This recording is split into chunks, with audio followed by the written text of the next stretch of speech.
కేవలం మరో 4 రోజుల్లో జరగబోతా ఉంది కురుక్షేత్ర మహాసంగ్రామం. జరగబోయే ఎన్నికలు కేవలం ఎమ్మెల్యేలను ఎంపీలను ఎన్నుకునేందుకు మాత్రమే జరుగుతా ఉన్న ఎన్నికలు కానే కావు.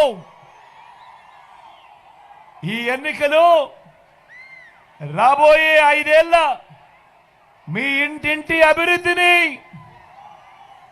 పథకాల కొనసాగింపును నిర్ణయించబోయే ఎన్నికలు. ఈ జరగబోయే ఎన్నికలు జగన్కు ఓటు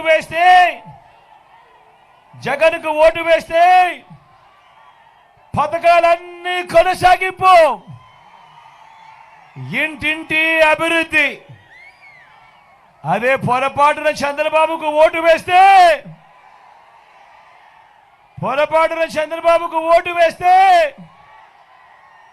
పథకాలన్నీ ముగింపు,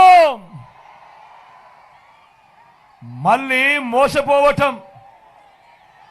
ఇదే చరిత్ర చెబుతా ఉన్న సత్యం.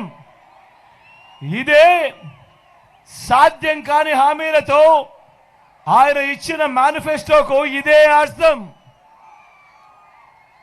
పొరపాటున చంద్రబాబుకు ఓటు వేయడం అంటే, పొరపాటున చంద్రబాబును నమ్మటము అనంటే కొండ చిలువ నోట్లో తలకాయ పెట్టడమే అన్నది. ప్రతి ఒక్కరిని కూడా గుర్తుపెట్టుకోమని కోరుతా ఉన్నా.